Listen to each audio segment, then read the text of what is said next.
Check, check, check, check, check, check, check, check, check. Can you hear me out there?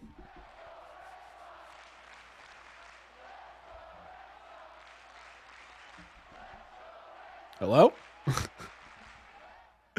Type 1 if you can hear me. I don't want to do my whole intro thing without you guys being able to hear me.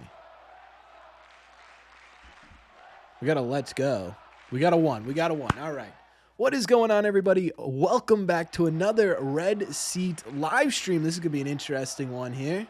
We don't ever live stream on this channel. Well, we do sometimes when there's big trades happening, but I have a lunch during work, so I was like, hey, let's just go ahead and instead of making a video immediately, let's do our immediate reactions live and in person because, ladies and gentlemen, the very first major addition to the Boston Red Sox this offseason is officially here. I mean, 10, 15 minutes ago, it was announced that the Boston Red Sox are trading for starting pitcher Sonny Gray. So we're going to break down what we can here. We're going to talk about the trade itself. And we're going to see what we could do here. Cancel. Let me get set up. I kind of just threw this on here, to be honest with you. Didn't really do too much. Here we go. All right, much bigger than I want it. And there we go. Okay, so the official trade that we're looking at today is the Boston Red Sox trading left-handed pitcher Brandon Clark and right-handed pitcher Richard Fitts to the Cardinals for Sonny Gray. Now, personally, yeah, it's a little bit of a you sit here and you say, okay, that was a lot to give up for Sonny Gray. Now, there's a couple of things that we need to remember with Sonny Gray. First and foremost, I think people like we already got Vlad in, or who was it? D-Star in here saying he has a 3.28 ERA last year. Yeah, he did. Prodigy becoming a member. Sonny Gray is the guy. We've been linked to him for years. I'm happy we have him. Still wish if we got Ryan or Scuba, but not bad at all. What up, Corbin? What's going on? Did I see your super chat? No, I did not. I apologize. Thoughts on the trade? I like it. Well, I appreciate the $2 super chats. Let's talk about whether or not I like this deal. A lot of this, in my opinion, is going to hinge on the idea of what the Red Sox are getting back in return. Right? We know they're getting Sonny Gray. The other part of this that we need to figure out is we need to figure out how much cash is coming back. Because this is the big thing for me, right? Sonny Gray is owed, $35 million a year. In fact, we actually have a reworked deal with the Boston Red Sox here. It is a one-year contract plus a mutual option, so really a one-year contract here. It's $31 million this year. That's what's going to be on the CBT, right? That is what's getting attached to the Red Sox luxury tax threshold here with a mutual option next year of $10 million. Now, the difference is what the Cardinals are making up for this in money. I mean, the Red Sox gave up Brandon Clark, right? Brandon Clark was what? The 10th, 11th best prospect the Red Sox had. I mean, if you go on MLB's top 100 prospects here, right, we look at the Boston Red Sox. Now, this was just recently changed a bit, so he might be further down, but he's your number 5 prospect, right? In my opinion, this only works and this only makes sense if the Cardinals are bringing over a really decent amount of money here, right? And I think that's the important thing to remember is before we make a full and final decision on what Sonny Gray is going to look like in a Red Sox uniform and whether or not this trade is going to be a successful one, we need to look at what kind of cash is coming back in this deal. That to me is the biggest difference maker. And I don't know if we're going to get that right off the bat, but let's take a look at Sonny Gray. So my immediate thoughts with Sonny Gray are, okay, decent addition, not the number 2 we were promised. Right? Just flat out, not the number 2 we were promised, not the guy that's going to go behind Garrett Crochet. And as he put it, Breslow himself put it, start a playoff game for you, right? He's just simply not going to be that dude. He's a decent pitcher, right? It's a 3.58 ERA lifetime, 3.51 FIP, 1.197 WHIP. Like, he's a solid pitcher. This year, yeah, it wasn't great, but the last 3 seasons here, you go here, right? 22 to 24. He had a 3.24 ERA with a 3.08 FIP, with a 1.28 ERA plus and a 1.121 WHIP, right? So you sit here with this and you say, okay, decent pitcher. On top of that, you know, you look at it, it's like 184, 186, 180. So you know he's going to give you innings. My fear is that this is the big move, right? And if this is the big move, I think we've got a problem. But if it's not a huge move like this, and there's someone else coming, and this is sort of just secure the back end of this rotation, this is why I'm pretty sure the Red Sox are going to do something else, right? I think a lot of people are going to sit here and they're going to say this is the big move. This is the Red Sox failed yet again. And you know what? We said the same thing last year a bit, right? And then they ended up with Crochet and Bregman. I think we need to just sort of make sure that this plays out. Star comparing him to Dustin May is the exact overreaction that I'm talking about, right? People saying that it's already a failure.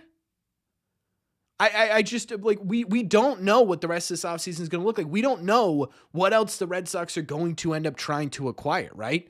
So I think you sit here and you could be upset about it, but looking at the statistics here, it's not the number 2. It's not the top dog that you want, but it's also not a bad addition, right? He's a solid pitcher. He is. He's an aging pitcher, but it's a 1-year deal for a guy that has a solid, legitimate impact on the Boston Red Sox. Yes, I'm not trying to say this is the big deal. I'm not trying to say that this is the only thing the Red Sox should do. But, put him at 3, and all of a sudden you put Bayo at 4, and you get a number 2. I mean, okay, Dan, we cannot sit here and say that this guy is worse than Walker Buehler, right? We can't do that. We simply cannot do that. I'm not coping with anything, guys. If this was a bad deal, I'd tell you it was a bad deal. I came on here and yelled about Rafael Devers. I came on here and yelled about Dustin May. I'm not yelling about this dude because we don't know how much the Red Sox are actually paying him. Right? We have no idea how much the Red Sox are actually paying him. We've got the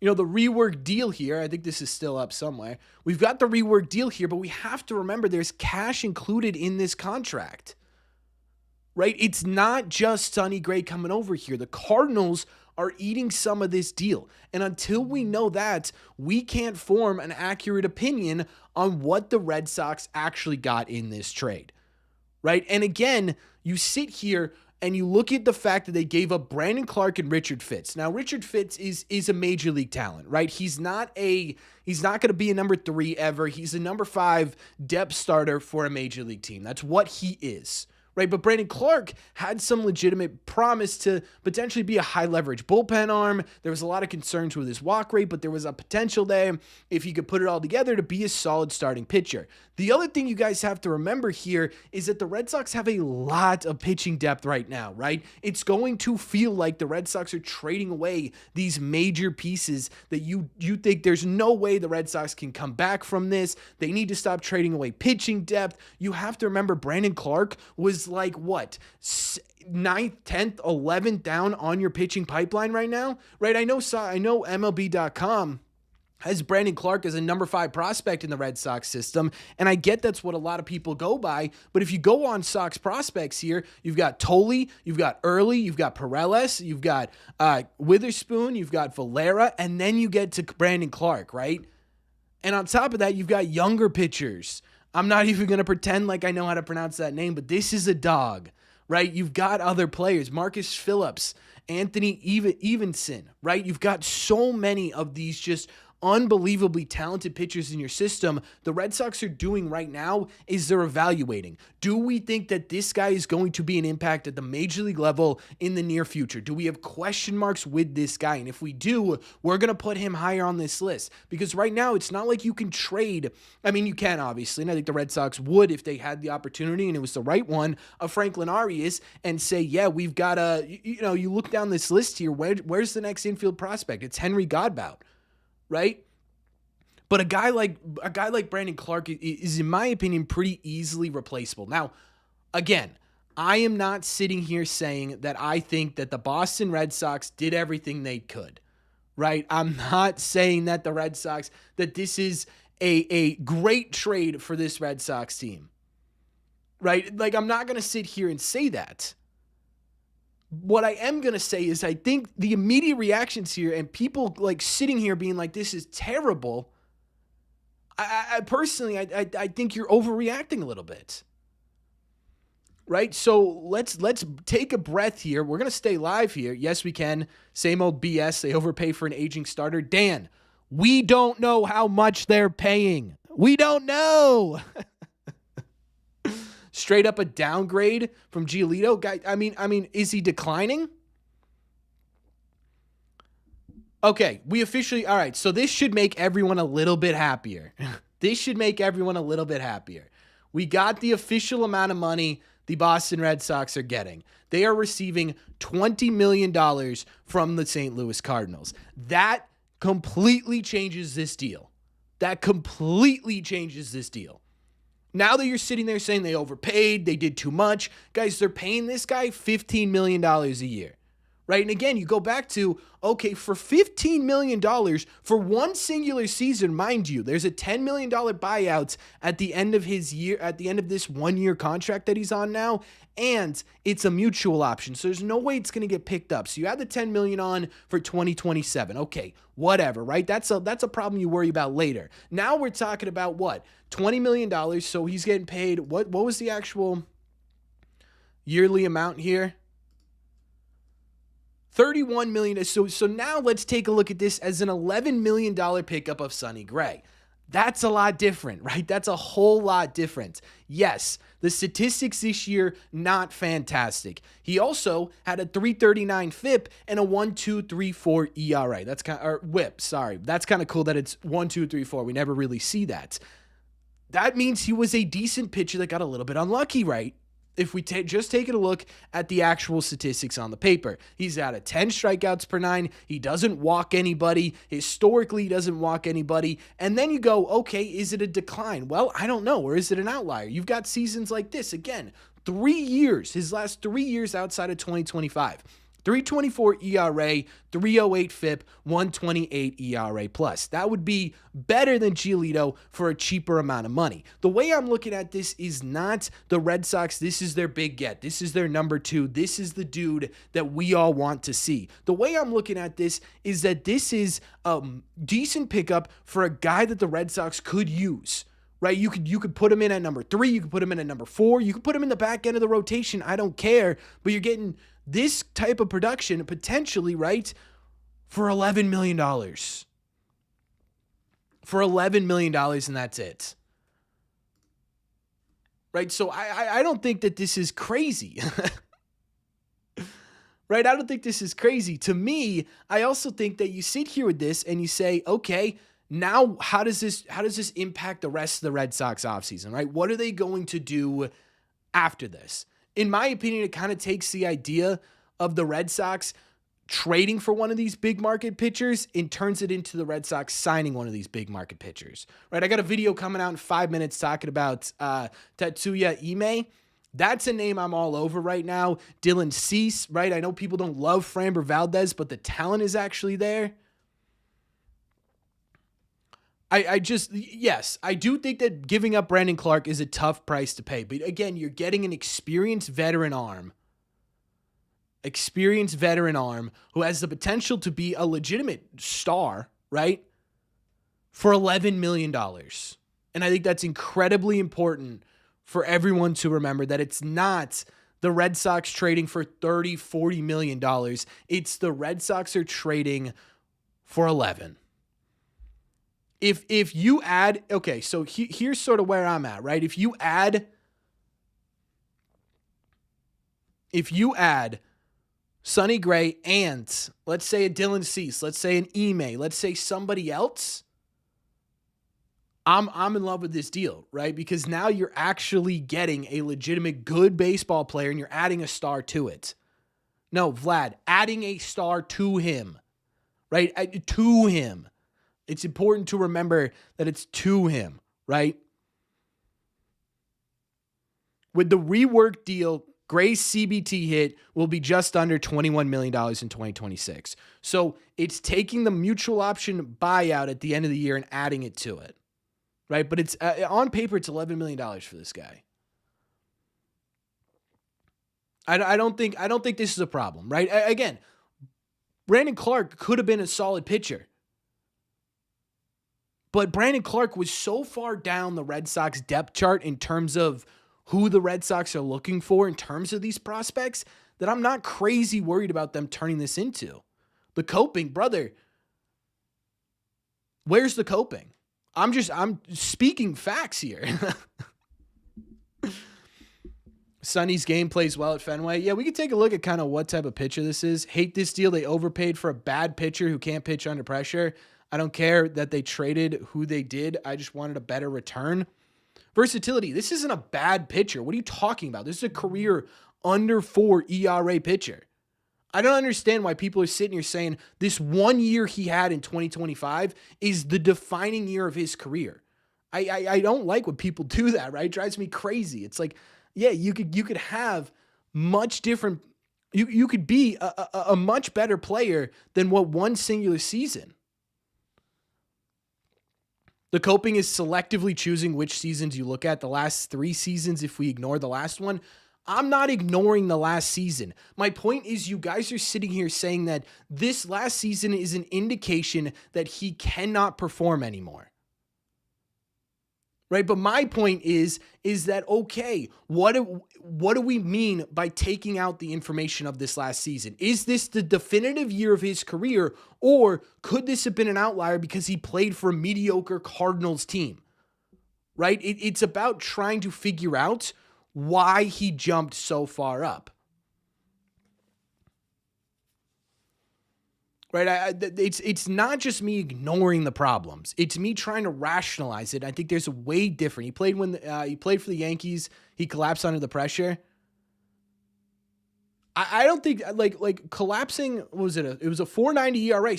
So maybe there is something to that, and that's something to pay attention to. He's also 28 years old, so it's a little bit different. You know what I mean? But hey, I listen. Okay, maybe he did fall under pressure. What did he do at Fenway Park? Let's see. Maybe playing at Fenway, there's a difference. Is he bad at Fenway? I don't know.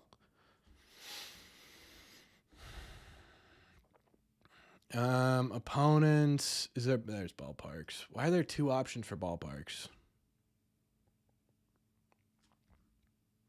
Not great at Fenway. Not great at Fenway. 0-4 with a 6.84 ERA, a 1.823 whip. This dude has given up almost 2 bases or 2 walks or hits every inning that he pitched there. In 26 innings, he gave up 20 earned runs. Now that right there, ladies and gentlemen, is something we could sit at and say, hey, wait a second. Here it is. Is that going to work out? Oh, man. Let's see what the highlights were in terms of the percentiles here. So the problem really looked like it was his fastball this season, huh? Kind of what it looked like. Didn't walk a ton of people. Got a pretty decent amount of strikeouts, right? We saw that on the Baseball Savant page. Bit of a ground ball pitcher, which is solid, right? Always decent at Fenway Park. What else do we got here? Chase rate, whiff rate. So he gets a lot of swing and miss. Keeps the ball relatively light contact, right? Definitely some barrel issues for sure. Definitely, I mean, hard hit, he was kind of average. I'm not really going to be like, that's an issue here. Let's see what the pitch, I mean, he's got a ton of pitches, right? 1, 2, 3, 4, 5, 6. So how many did he use in 2025? He used 1, 2, 3, 4, 5, 6, 7, 8. I mean, slow curve. Are we counting a slow curve as a pitch? Let's just say 7. 1, 2, 3, 4, 5, 6, 7, right? Best pitch was easily a sweeper, right? 150, 239. Fastball got hammered last season. Sinker, yeah, wasn't great. Cutter, not great. So it feels like it's really just the off-speed pitches that have been his bread and butter last season. And the off-speed or the fastball stuff did not go very well. I mean, look, like I'm not going to sit here and pretend like there's no risk with this guy, right? I think sitting here saying that this is the perfect move for the Red Sox is a bit of an overstatement, right? But I also think sitting here saying that this was the worst thing the Red Sox could have done or that this was a terrible deal, I think that's also a little bit, right? I think right now it's kind of dead in the middle because we don't have a full picture, right? So we could sit here and we could debate, oh, he was bad at Fenway Park, his fastball got hammered, this is going to be a terrible deal. But if you go back to it, like if this is your number 5 starter or whatever, is this the worst deal in the world if you get a legitimate number 2? Like if you come out, let me ask it this way. If you come out of the offseason with a rotation that's Garrett Crochet, let's say, Tatsuya Ime, or let's say Dylan Cease, Brian Bayo, Sonny Gray, and then a Conley Early, Hunter Dobbins, Peyton Tolle, you take your pick, right? Is that a bad rotation? Is that a worse rotation than what you had?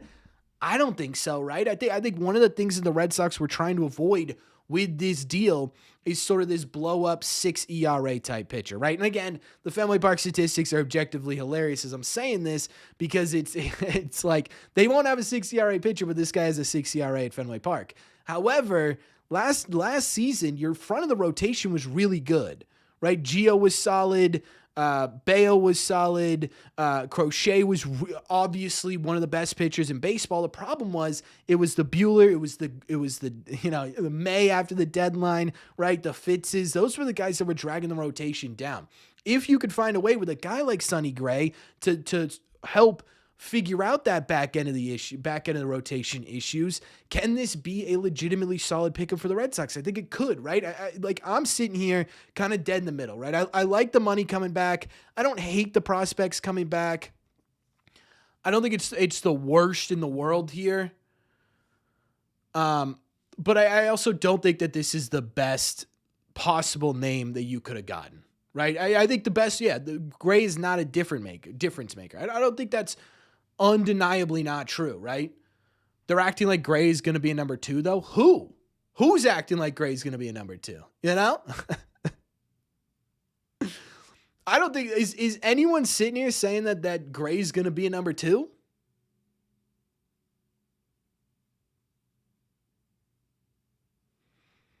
Like the people who are saying this is a bad move, it feels like are saying that this is the only move the Red Sox are going to make. This is not a shareholder maximizing move. No, it definitely isn't. I think Houck will be the number 2. Houck's not going to pitch this year. So no. Wait, is this guy who is this Andrew Lopez Finance? Can we just ban this guy?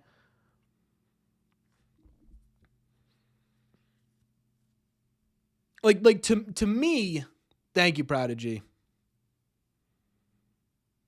Like I don't see anyone in here saying that Gray is going to be a number 2. Right?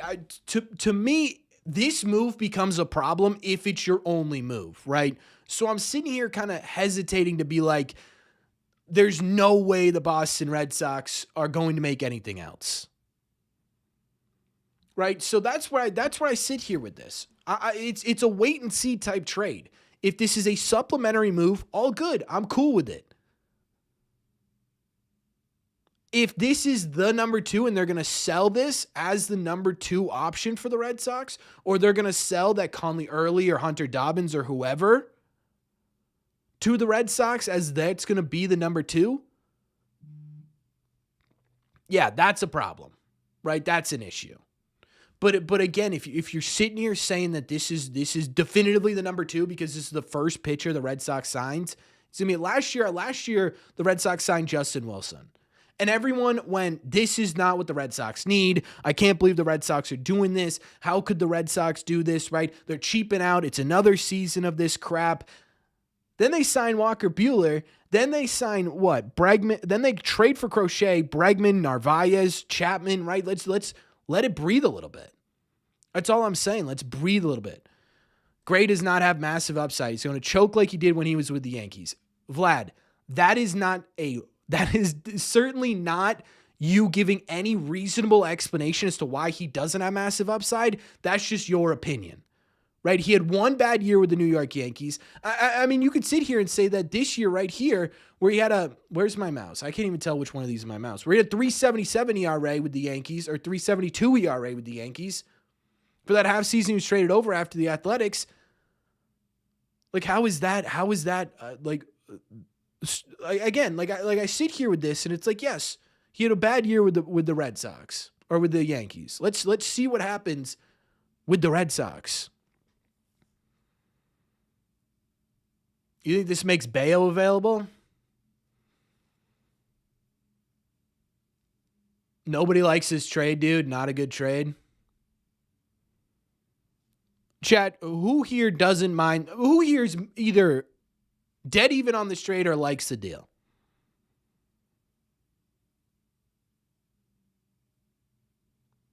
There's 1, 2, 3, 4, 5, 6, 7, 8, 9, 10, 11, 12, 13.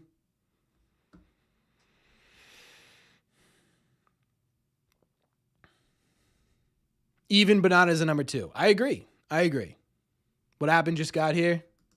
I'm just gonna pull this up here. I'm gonna pull up the official trade. I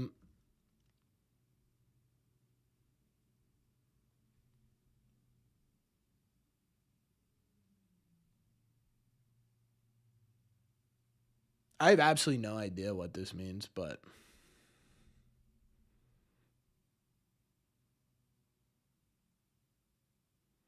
let's pull up just the full trade here. There you go. So now we can have a conversation about it.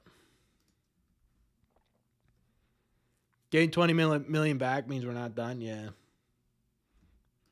All right, fine. Everyone's okay. Do you hate this trade? Okay, so remember, yes means you hate the trade. No means you don't hate the trade. I'm talking like, if you're mediocre on this isn't what I'm talking about, right? I'm talking about you guys viscerally do not like this deal. You think it's a terrible deal.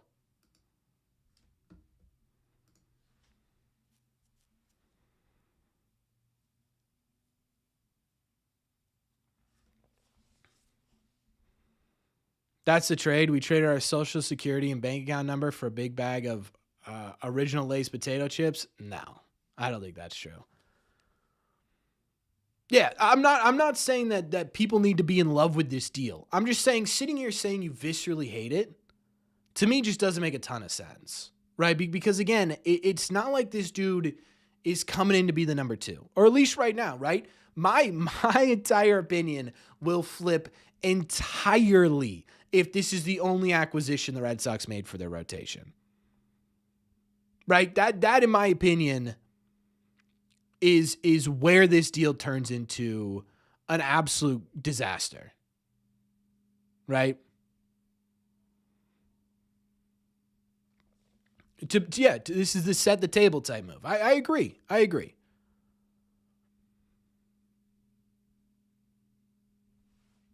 Not terrible. We could have done much better. Much better for Brandon Clark and Richard Fitz? I don't think so. I don't think you're getting much better than that. Feels like a meh trade. I wouldn't disagree with that.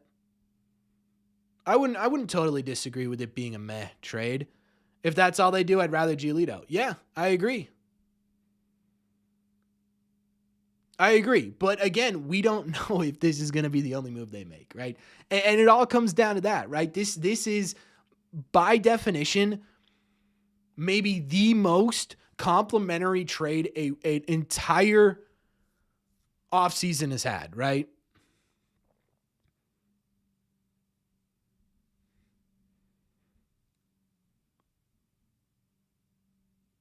So I sit here, versatility. If we're doing baseball trade values, dude, they never accept any of these trades. They just don't. They just don't. But my point is, it's just simply the first move. It's a big move for sure. It's a conversational move. I don't know that this is the only move, right? And it can't be the only move, and it won't be the only move, in my opinion. It's just the first move. Why would the Cardinals trade the player and give us money? Why? Because the Cardinals are trying to rebuild, Vlad. So they're getting rid of any of these lofty contracts so they can save money in the rebuild, kind of like the Red Sox have done, right? How do I rate this trade?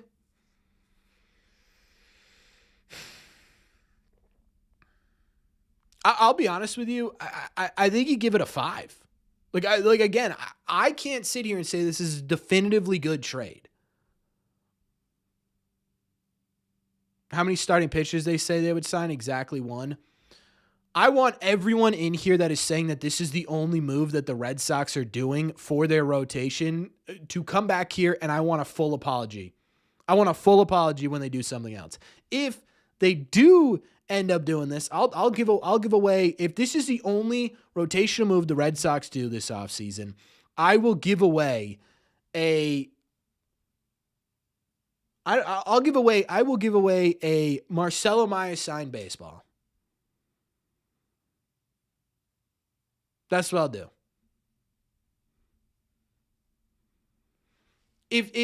But if the Red Sox do go out there and they get someone else, you guys need to come back here and say you're sorry. Okay? All right, Vlad, I'll be here. You want one too? Clark had a lot of GMs willing to deal for him. Who? Where do you see that, Dennis? Where is the conversation of a lot of GMs willing to trade for Clark? Because they tried to trade Clark at the deadline. They didn't do anything with him. How much cash? $20 million cash, Williams. True number two, or does it? No. If there is a bigger move coming, then I want the apologies. You think we should get Corey Seager? Dude, if Corey Seager is available, yeah, obviously. But rate this trade for the Cardinals now? I mean, this is a good deal for the Cardinals. I don't think this is... I don't think we could beat around the bush here and say that this is a bad deal for the Cardinals or the Cardinals got fleeced. It's a good deal for the Cardinals. You know, basically they take off, what, $20 million-ish from their deal with Sonny Gray. They save some money, get themselves some legitimate pitching depth at the major league level and, you know, in the minor league level. So I think that's solid. We'll see, right? We'll see. Yeah, but versatility. Would you rather have Giolito for more money than Sonny Gray? Because that's what it would take. It would take, you guys have to remember, this was $20 million maximum on the CBT threshold. You have to remember that Giolito was 22.5. And then he didn't get the qualifying offer. So what's he going to get on free agency? I think you also got to remember that.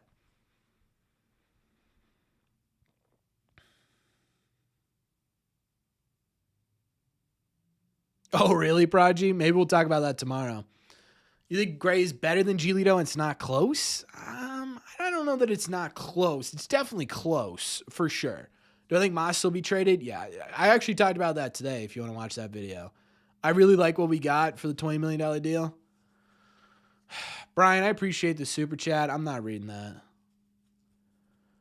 They ate $20 million and we got a good number 3 starter that's probably better than Giolito and can give you innings. Again, I don't know that better than Giolito is the word. But I also wouldn't say that it's a total downgrade from Giolito. Cardinals won the trade. It depends, right? If the Red Sox get this guy and he's your number 3 starter in a postseason, you get to, you know, you get to the ALCS or whatever, the World Series or whatever, you know.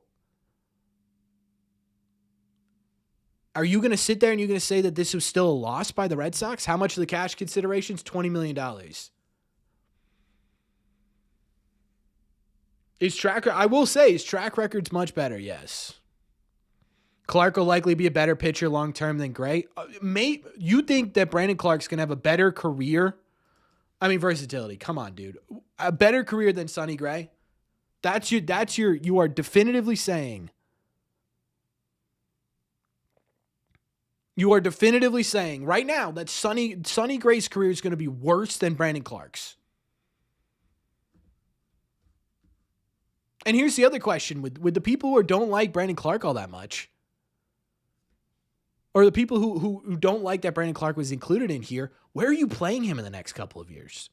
Is he going to take Peyton Toley's spot? Is he going to take Conley Early's spot? Is he going to take Kyson Witherspoon's spot? Is he going to take Luis Perelle's spot? Is he going to take Juan Valera's spot? Who? Right? I don't know, guys. I think I think you sit here with this and it's like, it's fine. Is the rotation right now? Thank you for the $2 super chat, Jax. By the way, is the rotation Bayo, Crochet, Bayo, Gray, Tolley early?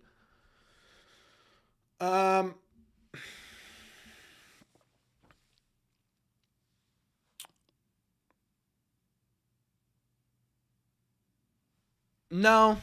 I think it's probably right now, honestly, Crochet, Bayo, early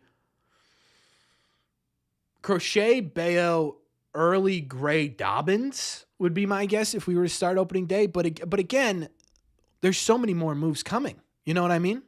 There has to be another move coming here.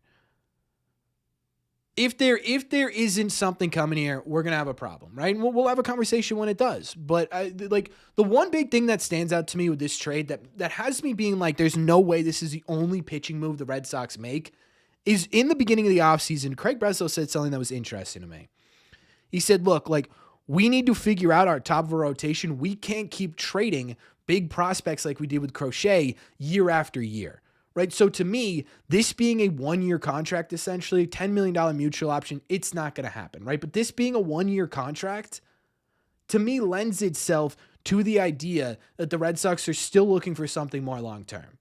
Right. Because then you're going to continue to have to repeat this. You're going to continue to have to go after this. Now, I don't know whether or not this is a trade or a signing. To me, the fact they traded for Sonny Gray has me pointing in the direction of the Red Sox signing a better potential starting pitcher, right? And again, I don't know which starting pitcher that ends up being. I don't know. Right? We'll see. But I do think that there is something else on the horizon. Who's in the market? I mean, what do you mean? Right? It's Joe Ryan. It's not Joe Ryan. It's Dylan Cease. It's Framber Valdez. It's Tatsuya Ime. And then you get sort of like a lower level, right? Where you get like guys like Merrill Kelly. You get guys like Ranger Suarez, Robert Suarez. I forget. Where's Fangraphs have Gray on our roster? I would imagine probably number 3 right now. If I was a betting man, it'd probably be number 3, right? Red Sox. They already throw him on the roster? They must have. They have him at number 2. There's no way he's your number 2 pitcher, right? Although, but he had this is projected. Okay, I see. No, this is 2025. He had 3.64 in 25. Man, that is so much less. That's crazy.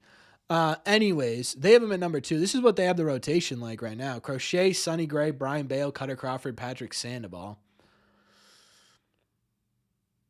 I don't think Patrick Sandoval starts the year in the rotation. I still think he ends up being a bullpen arm for the Sox, honestly. Like, to me, it would make sense to do that. You don't like the age 36? Yeah, that's totally fair. We got a mod in here. Prodigy, you want to just get rid of all fire here? Imai? It's pronounced Imai? I've been saying Imai. Whatever. I'm sure I'll figure it out eventually. Ranger Suarez. Yeah, thank you. You're okay with the deal? You think early starts seeing the rotation? I don't know. What's the new trade the Red Sox made? Here, I'll put it back on the screen. Sorry.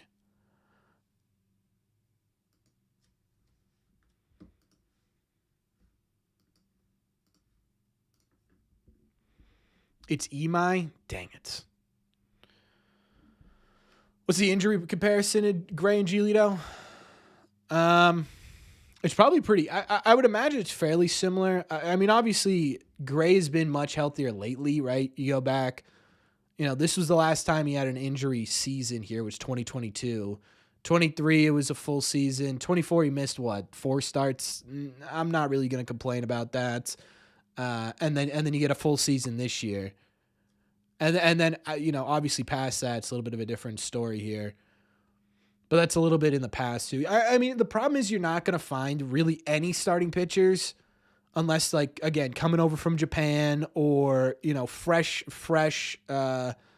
prospect or whatever that doesn't have an injury history, right? Gray's been a workhorse. Yeah, Gray has been a workhorse. Too early to accuse him of no throttle. I agree. At least his WAR was over 1. True, he's better than a replacement level player.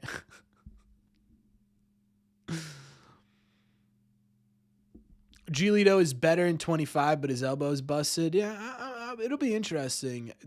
To me, I think the biggest thing you have to remember, like, man, I really got to get off. I got to get back to work. Chat, get the likes up. I don't get why we're continuing to build a roster of number 4 starters when we know we need more. Just don't see Gray moving the needle, so why bother? Let me ask you this, B-Max. If the Red Sox had Sonny Gray's 4.28 ERA in the back end of the rotation the entirety of 2025 over Walker Buehler, Richard Fitz, and Dustin May there, you think the Red Sox are in a better spot?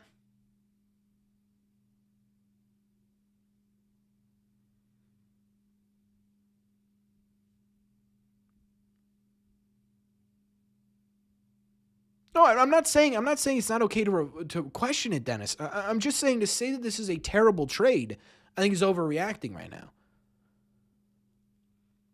You don't think, Vlad, you don't think a 4.28 ERA, okay, this guy's just trolling, could have won the division? Yeah. Like you sit here and you say, if you'd gotten 32 starts from Walker Buehler at a 4.28 ERA,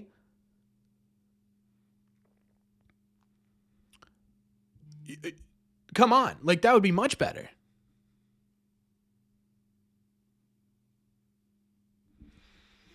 What's up with the mustache? We are currently raising money for the Movember Foundation, a foundation dedicated to men's mental and physical health everywhere. We're trying to hit $3,000 here by the end of the month. We're really coming close to the end of the month here. So if you do want to help donate, there's the link in the chat down below. Once we hit that goal, we should be shaving the mustache. But Fitz would have been an ideal trade? Nah. Fitz, no. Neutral on the trade? Yeah.